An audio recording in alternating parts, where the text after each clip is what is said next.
ایران اور چائنا کے درمیان جو 25 سالہ معاہدہ ہو رہا ہے اس حوالے سے چاہوں گا کہ جذباتی باتیں نہ ہوں بلکہ حقائق کی بنیاد پر اور زمینی جو حقائق ہیں خصوصاً اس کی روشنی میں اس حوالے سے بات کی جائے۔ ایک بات تو پوری دنیا پہ واضح ہے کہ امریکہ اور اسرائیل جو ہیں وہ ایران کے دشمن ہیں، اور سعودی عرب اور آل سعود موجودہ ایران کو اپنا ذاتی دشمن سمجھتا ہے، اور اس کے لیے انہوں نے مختلف تجزیہ کار ان کو ہائر کیا ہوا ہے کہ جو دنیا کے اندر مختلف بڑے چینلوں کے اوپر ایران کو سیاہ مطلق بنا کے پیش کرنے کے اوپر کام کر رہے ہیں، اور بھاری بھاری تنخواہیں لیتے ہیں، ان کی باقاعدہ جو ہے وہ ایویلویشن کی جاتی ہے، اور بعض اینکر تو ایسے ہیں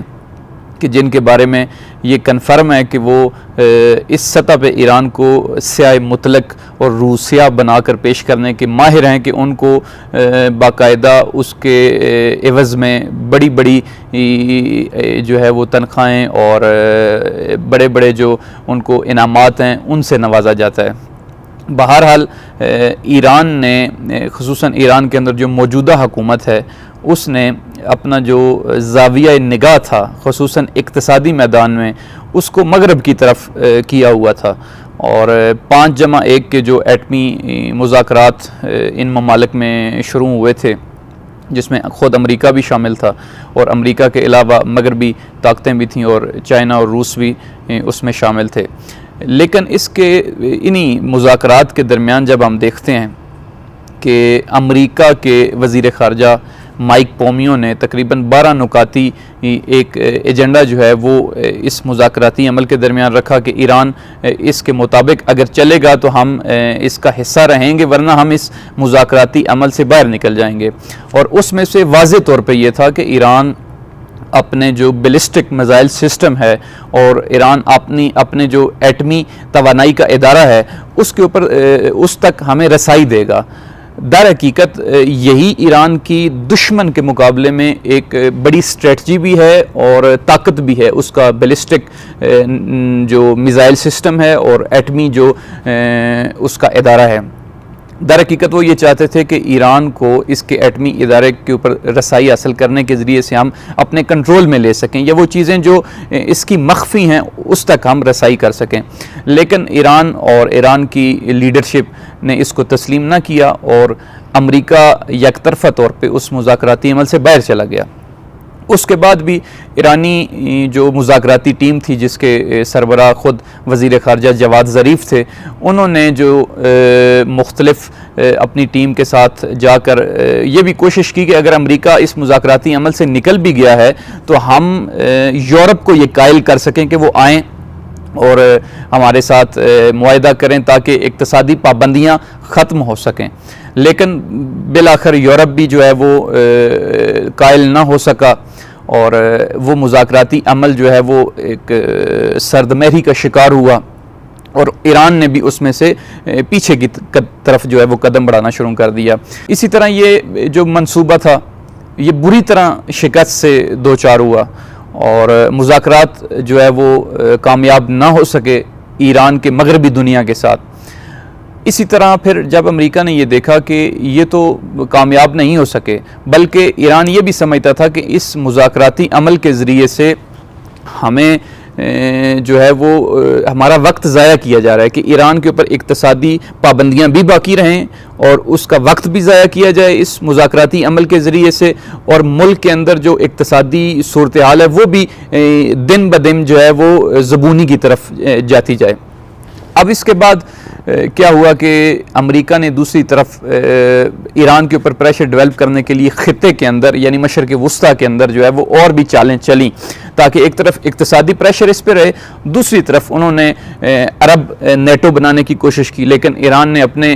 محاذ کے اندر شامل عرب ممالک جو تھے ان کو انہی کے خلاف کھڑا کر دیا۔ مثلا بشار الاسد کو عرب جو نیٹو یہ آل سعود بنانا چاہتا تھا اس کے خلاف کھڑا کر دیا، حزب اللہ کو کھڑا کیا، یا مصر جو ہے وہ شام کا اتحادی تھا، لہذا وہ جو عرب نیٹو کے خواب تھا آل سعود کا ایران کے خلاف وہ پورا نہ ہو سکا۔ جب وہ پورا نہ ہو سکا تو اس کے بعد انہوں نے اسلامی اتحادی فوج کو تشکیل دیا، جس میں پاکستان کو بھی شامل کیا گیا، لیکن وہ بھی اتحادی فوج جو ہے وہ کامیاب نہ ہو سکی، اور بالخصوص جب یمن کے اوپر انہوں نے چڑھائی کی، اس کے بھی اسٹریٹجک بعض نکات ہیں کہ جس کی ایک بڑی وجہ جو ہے وہ باب المندب ہے، کہ جس کے ذریعے سے سعودی عرب کا تیل عالمی منڈی کو سپلائی ہوتا ہے۔ اسی طرح ایران کی بھی اسٹریٹجک حیثیت موجود ہے کہ جس طرح تنگہ ہرمز کے ذریعے ایران سے گزر کر تقریباً 60% کے قریب جو ہے وہ قطر اور عرب امارات کا تیل یورپی دنیا کو جاتا ہے، تو لہٰذا ایران ایک اسٹریٹجک حیثیت رکھتا ہے اس حوالے سے بھی۔ یہ بھی ان کی وہ اتحادی فوج والی جو پالیسی تھی وہ بھی کامیاب نہ ہو سکی، بلکہ شہید قاسم سلیمانی نے بہت بڑی ضرب جو ہے وہ اس پلان کے اوپر لگائی، خصوصاً اسرائیل کا وہ پلان کہ جس کو وہ از نیل تا فرات چاہتے تھے کہ ہم حکومت جو ہے وہ بنائیں، اور ان کے پرچم کے اوپر جو ہے وہ ستارہ داؤد بھی موجود ہے، اور اوپر اور نیچے جو 2 لائنیں اس سے مراد یہی ہے کہ از نیل تا فرات یہ ساری ہماری حکومت ہوگی۔ اس سارے پلان کو انہوں نے جو ہے وہ ملیہ میٹ کیا ایران نے۔ اب ایران کی جو قیادت ہے، خصوصاً آیت اللہ سید علی خامنائی، انہوں نے 3 سال پہلے بھی جب چین کا صدر جو ہے وہ ایران میں دورے پر آیا تو ان سے اپنی ملاقات کے درمیان آپ نے یہ بھی فرمایا تھا کہ اگر خطے کو ہم امریکہ سے نجات دینا چاہتے ہیں تو اس کے لیے ضروری ہے کہ ہم ایک اپنی کرنسی جو ہے وہ ڈالر کی جگہ اپنی کرنسی انٹروڈیوس کروائیں، اور آپس میں جو ہمارے خطے کے مشرق وسطیٰ کے اندر جو ممالک ہیں وہ آپس میں اپنے اقتصادی، تجارتی یا دفاعی جو معاہدے ہیں ان کو جاری رکھیں۔ اب چین نے اس طرف بھی قدم بڑھایا، ایران نے بھی بڑھایا، اور یہ جو 25 سالہ معاہدہ ہے در حقیقت ابھی یہ تفاہم نامہ ہے، لیکن اس کے باوجود اسرائیل کی چیخیں ابھی سے نکل رہی ہیں، امریکہ کی چیخیں ابھی سے نکل رہی ہیں، آل سعود کی چیخیں ابھی سے نکل رہی ہیں۔ تو در حقیقت آپ دیکھیں کہ یہ معاہدہ نہ صرف یہ کہ ایران کے لیے بلکہ اس پورے مشرق وسطیٰ کے لیے اور خصوصاً اسرائیل کے لیے ایک بہت بڑا خطرہ ثابت ہوگا، کہ جو ان کا وہ پلان تھا از نیل تا فرات، جب یہ چائنا چابہار سے لے کر ترکی کے بارڈر تک، چابہار سے لے کر عراق کے بارڈر تک، اور نہ صرف عراق بلکہ بصرہ سے لے کر دمشق شام تک ریلوے لائن بچھائے گا، اور وہ ریلوے لائن کے جو 350 کلومیٹر پر گھنٹہ کی رفتار سے ٹرین سفر کرے گی۔ اسی طرح کمیونیکیشن کے میدان میں ایران اور چائنا کے معاہدے ہیں، اسی طرح باقی جو خلیج فارس کے اندر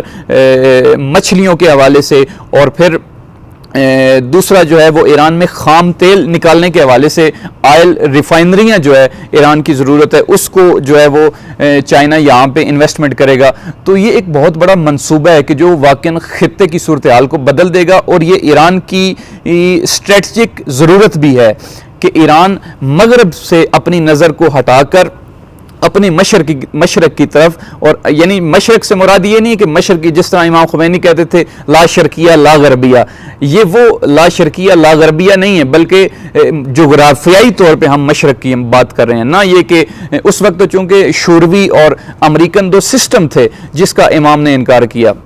جب ہم موجودہ طور پہ مشرق کی بات کرتے ہیں تو اس سے جغرافیہ مراد ہے، تو اس حوالے سے ضروری ہے کہ ایران کے لیے یہ جو معاہدہ ہوگا بالکل مستقبل کے لیے خوشائن ثابت ہوگا، اور میں یہ سمجھتا ہوں کہ اس کے خلاف جو مختلف پراپوگنڈے ہو رہے ہیں، خصوصاً مختلف لوگ کہہ رہے ہیں کہ جزیرہ کیش جو ہے وہ ایران چائنا کے حوالے کرے گا، یا اس سے ہٹ کر جو مختلف باقی چیزیں ہیں جس میں خلیج فارس ہے، یا ایران جو ہے وہ جگہ دے گا آرمی کے لیے تاکہ چائنا اپنے بعض فوجی 3 یا 4 ہزار فوجی جو ہے وہ تعینات کرے گا ایران کے اندر، یہ ساری افواہیں ہیں۔ اس کے اوپر بالکل عملی طور پہ یا جو دستاویزات ہیں ان کے اندر کسی قسم کا ایسا معاہدہ نہیں ہے، بلکہ سپاہ پاسداران کے جو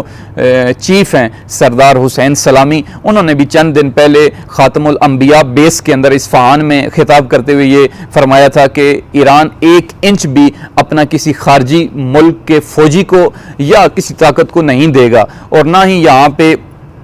جزیرہ کیش یا باقی جو چیزیں ہیں جہاں جس کے بارے میں افواہیں پھیلائی جا رہی ہیں اس حوالے سے انہوں نے اس کی تردید کی ہے واضح طور پہ۔